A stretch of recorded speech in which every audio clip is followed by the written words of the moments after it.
Hello दोस्तों, आज मैं आपको एक सच्ची कहानी बताऊंगी जो ऐसे इंसानों की है जिन्होंने अपनी हिम्मत और जिंदा दिली से मौत को मात दी और ज़िंदगी को अपनाया। ये सब कुछ आसान नहीं था उनके लिए, लेकिन फिर भी उन्होंने हिम्मत नहीं हारी। दोस्तों, अब मैं आपको आगे विस्तार से बताती हूँ। बात 13 अक्टूबर 1972 फ्लाइट 571 कोलोराडो की पहाड़ियों के ऊपर से गुजर रही थी। इस फ्लाइट में 45 लोग सवार थे। सभी मुसाफिर मौज मस्ती में थे, हंसते मुस्कुराते जा रहे थे, लेकिन किसी को भी ये पता नहीं था कि आगे उनके साथ बहुत ही भयंकर घटना होने वाली है। एक ऐसा तूफान आने वाला है जो उनमें से कई लोगों की जिंदगियों को अपने साथ बहा कर ले जाएगा। यह फ्लाइट लगभग अपनी मंजिल के काफ़ी करीब आ चुकी थी, लेकिन इसके साथ एक ऐसा हादसा होता है कि यह फ्लाइट 71 दिनों तक, यानी दोस्तों 71 दिनों तक गायब हो जाती है। और 71 दिनों के बाद पता चलता है कि फ्लाइट में जो 45 लोग सवार थे उनमें से अभी भी 16 जिंदा हैं। तो दोस्तों, क्या हुआ होगा आखिर इन लोगों के साथ? इन्होंने 71 दिनों तक क्या खाया, क्या पिया, और इन बर्फीली पहाड़ियों पर ये लोग कैसे जिंदा बचे? और जब इन्हें रेस्क्यू किया गया तब उस वक्त इनकी हालत क्या रही होगी? आइए इसको हम गहराई से समझने की कोशिश करते हैं। यह फ्लाइट 13 अक्टूबर 1972 को साउथ अमेरिका के यूराक देश से सेंटियागो के लिए रवाना होती है। इस फ्लाइट में जो 45 लोग सवार थे उनमें से कुछ रग्बी टीम के प्लेयर थे और बाकी उनके ही फैमिली मेंबर और उनके दोस्त थे। यूराक और सेंटियागो के बीच आती है एंडीज की पहाड़ियाँ। ये यूराक से तो दूर हैं, लेकिन सेंटियागो के काफ़ी करीब हो जाती है। इस एंडीज माउंटेन रेंज की लंबाई और ऊंचाई इतनी ज़्यादा है कि दोस्तों इन्हें दुनिया की सबसे लंबी और ऊंची पहाड़ियाँ माना जाता है। टेक ऑफ करने के कुछ देर बाद यह एंडीज माउंटेन रेंज के ऊपर से गुजर रही थी और अचानक से पहाड़ियों में तूफान आ जाता है। जहाज के चारों ओर बादल ही बादल आ जाते हैं और पायलट को कुछ भी दिखाई नहीं देता। प्लेन में बैठे सभी यात्री डर जाते हैं। थोड़ी देर बाद यह बादल धीरे धीरे हटने लगता है और पायलट को सामने का दिखाई देता है। सामने जब वो देखता है तो उसको एक बहुत बड़ा सा पहाड़ धीरे धीरे उसके करीब आता जो जा रहा था वो दिखता है। ये जहाज पहाड़ी के इतने करीब पहुंच चुका था कि इसे यहाँ से बाहर निकलने का कोई दूसरा रास्ता नहीं था। पायलट भरपूर कोशिश करते हैं जहाज को पहाड़ी के ऊपर से निकालने की, लेकिन सभी कोशिशें नाकाम रहती हैं। ये जहाज पहाड़ी के ऊपर से निकलने ही वाला था कि अचानक से जो पीछे का हिस्सा होता है वो पहाड़ी के साथ जाकर टकरा जाता है और यह टकराव इतना काफ़ी भयानक था जिससे जहाज का पीछे का हिस्सा और एक विंग भी टूट जाता है और 3 लोगों की जान अपने साथ ले जाता है। इसके बाद भी जहाज कुछ देर तक उड़ता रहता है। फिर जैसे जैसे ये नीचे की ओर आ रहा था, एक बार फिर से पहाड़ी से टकरा जाता है और इसका दूसरा विंग भी टूट जाता है और कई लोगों की जान भी अपने साथ ले जाता है। अब सिर्फ सेंटर का हिस्सा बचा था और इसमें जो लोग बचे थे वो डर से चीख रहे थे और उन्हें अपनी जिंदगी कुछ सेकंड की ही लग रही थी। जहाज का तीसरा हिस्सा पहाड़ी के साथ सीधा टकराने के बजाय एक ग्लेशियर में गिर जाता है। कुछ देर तक ये जहाज ग्लेशियर में चलता रहता है और कई फीट नीचे जाकर सीधा टकरा जाता है। इसमें जो लोग बचे थे वो बुरी तरह से घायल हो जाते हैं और कई लोगों की जान भी चली जाती है। लेकिन इस टकराव के बाद भी 33 लोग अभी भी जिंदा थे। सही सलामत तो नहीं थे, लेकिन हाँ किसी न किसी तरीके से इनकी जान बच जाती है। और ये अपने रास्ते से इतना भटक चुके थे कि दूर दूर तक इन्हें कुछ नहीं दिखाई दे रहा था, ना ही कोई इन्हें मदद करने वाला था। ये सभी लोग एक एक सांस लेने के लिए लड़ रहे थे, लेकिन इन्हें पता नहीं था कि आने वाला समय इनके लिए और अधिक दर्दनाक बनता जाएगा। इस हादसे के कुछ ही घंटे बाद एक जबरदस्त रेस्क्यू ऑपरेशन शुरू किया जाता है इन यात्रियों को ढूंढने के लिए। रेस्क्यू टीम को इन्हें ढूंढते ढूंढते दिन से रात हो गई थी, लेकिन अभी तक इनका कोई भी अता पता नहीं चल पाया था।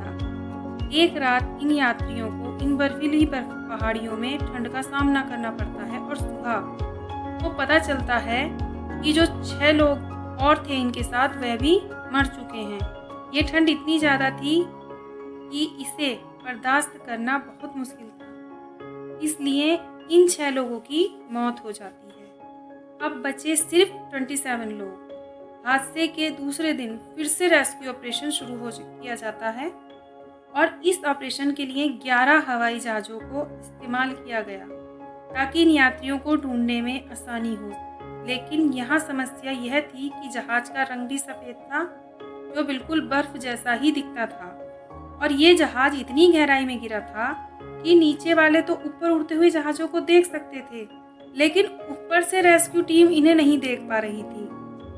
अफसोस की बात यह थी दोस्तों कि इन लोगों के पास कुछ भी कांटेक्ट करने के लिए साधन नहीं था। इस हादसे को 2 दिन गुजर जाते हैं और रेस्क्यू टीम इनकी खोज करते करते इनके ऊपर से गुजर रही थी, लेकिन ये सब यात्री उनको दिखाई नहीं दे रहे थे। हालांकि ये सब भागते थे, हाथ ऊपर करके खूब जोर जोर से चीखते चिल्लाते थे, लेकिन रेस्क्यू टीम किसी भी तरीके से इनको कोई रिस्पॉन्स नहीं दे पा रही थी। फिर इन्होंने सोचा कि क्यों ना हम लिपस्टिक की मदद से जहाज के ऊपर कुछ लिख दें, लेकिन इतनी लिपस्टिक नहीं थी कि ये जहाज के पास कुछ लिख पाए बड़ा सा। फिर इन्होंने सबके सूटकेस लिए और उनका इस्तेमाल करके एक बहुत बड़ा सा क्रॉस बनाया ताकि ऊपर से कोई जहाज आए तो उसे ये क्रॉस नजर आ जाए, लेकिन ये तरीका भी बेकार साबित हो गया। अब धीरे धीरे 8 दिन हो गए थे और एक यात्री की और भी मौत हो जाती है। अब सिर्फ 26 यात्री बचे। अब रेस्क्यू टीम अपने हाथ खड़े कर लेती है। इन्होंने हर वो जगह छान मारी थी जहां जहाज के होने की उम्मीद थी, लेकिन जहाज नहीं मिला। इन्होंने सोचा कि अब 8 दिन बाद वैसे भी कौन जिंदा रहेगा, और इसी वजह से इस ऑपरेशन को बंद कर दिया गया। कई दिन कई रात बीत जाती हैं, फिर इन यात्रियों को एक टूटा हुआ रेडियो मिलता है। ये कोशिश करते हैं कि इस रेडियो को किसी न किसी तरीके से चलाया जा सके, और ये आइडिया काम भी आता है, लेकिन परेशानी यह थी कि इसके द्वारा मैसेज सुना तो जा सकता था, लेकिन भेज नहीं सकते थे। ये रेडियो इनके लिए खुशी की वजह ना बनकर और ज़्यादा टेंशन इनको दे देता है। रेडियो ऑन होते ही इन्हें पता चलता है कि जो गवर्नमेंट ने सर्च ऑपरेशन चला रखा था उसको बंद कर दिया है। इनकी खुशी दोबारा दुख में बदल जाती है। इन्हें लगता है कि अब हमें बचाने के लिए कोई भी नहीं पहुंच सकता, और खाना पानी सब कुछ खत्म होता जा रहा था। भूख प्यास की वजह से कई लोग बीमार पड़ चुके थे। ना तो कोई मदद करने वाला था और ना ही किसी को मैसेज भेजा जा सकता था। कई दिनों तक इन्होंने बगैर पानी और बगैर रोटी के जिंदा रहने की कोशिश की, लेकिन अब बर्दाश्त खत्म हो चुकी थी। अब इन्होंने एक मुश्किल फैसला लिया कि जो भी मरता है उसका मांस खाया जाए, लेकिन यह करना भी बहुत कठिन था क्योंकि जो मरे हुए थे वो सब इनके दोस्त और रिश्तेदार थे। लेकिन जिंदा रहने के लिए अब लास्ट ऑप्शन यही था। यह आंख बंद करके इस बात पर सब सहमत हो जाते हैं। कई दिनों तक ये ऐसे ही जिंदा रहते हैं और इनके पास ये खाना भी खत्म होने लगा। इस हादसे को लगभग 1 महीने से भी ज़्यादा हो गया था और लोग भी आहिस्ता आहिस्ता मरते जा रहे थे। अब इन्होंने फैसला किया कि क्यों ना पैदल चलकर बाहर की तरफ रास्ता ढूंढा जाए, लेकिन जहाँ ये जहाज क्रैश हुआ था वहाँ मीलों तक कोई भी इंसान नहीं था और लोग भी धीरे धीरे मरते जा रहे थे। अब सिर्फ 19 लोग बचे थे। इनमें से 3 पैसेंजर बाहर की तरफ पैदल ही निकल पड़ते हैं। वे सोचते हैं यहाँ रहने से अच्छा है कि क्या पता हमें बाहर चल के कुछ दिनों में हेल्प मिल जाए। जहाँ पर अब ये चलते चलते दोस्तों वहाँ पहुँचे जहाँ पर जहाज सबसे पहले टकराया था। वहाँ पर पहुँचने के बाद इन्हें थोड़ा सा खाने का सामान मिलता है और एक रेडियो भी मिलता है। ये एक ऐसा रेडियो था जिससे मैसेज सेंड भी किया जा सकता था और रिसीव भी कर सकते थे। लेकिन जब इन्होंने चेक करा तब बाद में ये पता चला कि ये तो ठीक ही नहीं है।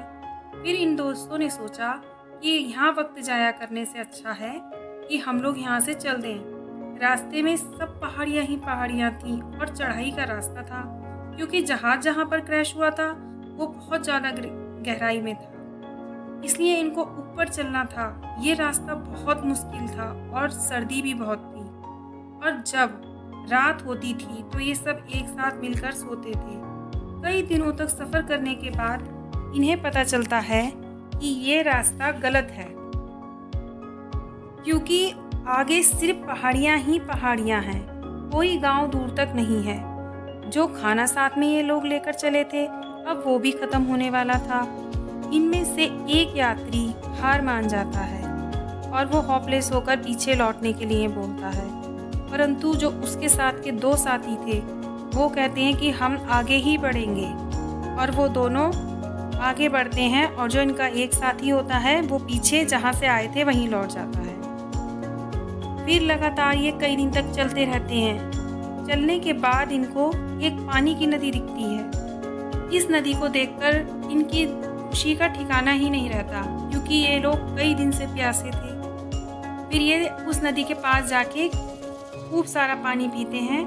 फिर ये सोचते हैं कि क्यों ना हम इस नदी को ही पकड़ लें और इसी नदी के किनारे किनारे चलते रहें, क्योंकि ये नदी किसी न किसी बस्ती के पास तो ज़रूर जाएगी। इसके साथ ही वह चलना शुरू करते हैं। फिर चलते चलते इनको वहाँ पर एक गाय दिखाई देती है। इसे देखकर ये खुश होते हैं। फिर इन्हें घोड़े के साथ एक आदमी दिखता है।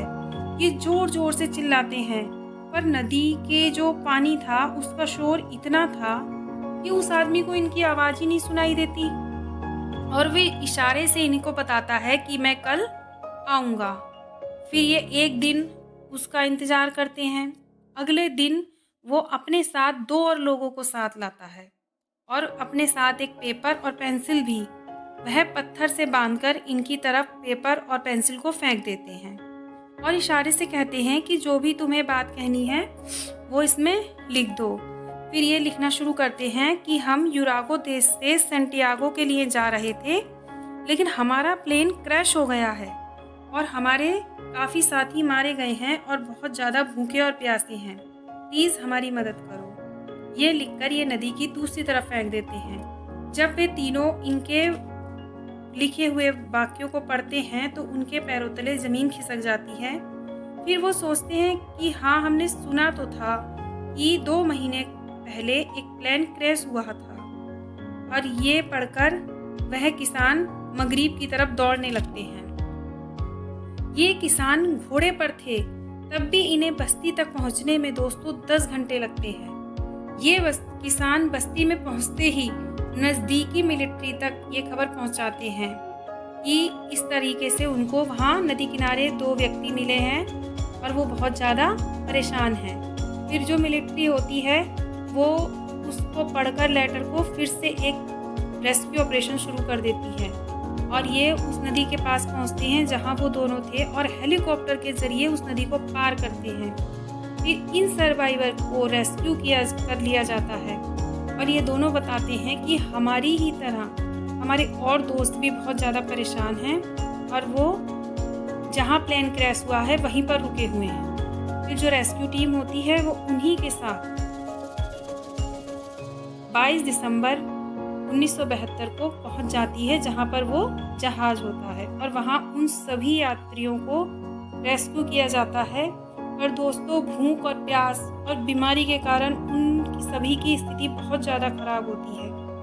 फिर ये दुनिया भर में खबर फैल जाती है कि लगभग 71 डेज के बाद भी 16 जो सर्वाइवर थे वो आज जिंदा हैं, और जो वो 2 थे जिन्होंने अपनी हिम्मत नहीं हारी दोस्तों ने, उन दोस्तों को सलाम किया जाता है, क्योंकि उन्हीं दोनों की वजह से उन 16 यात्रियों की जान बची थी।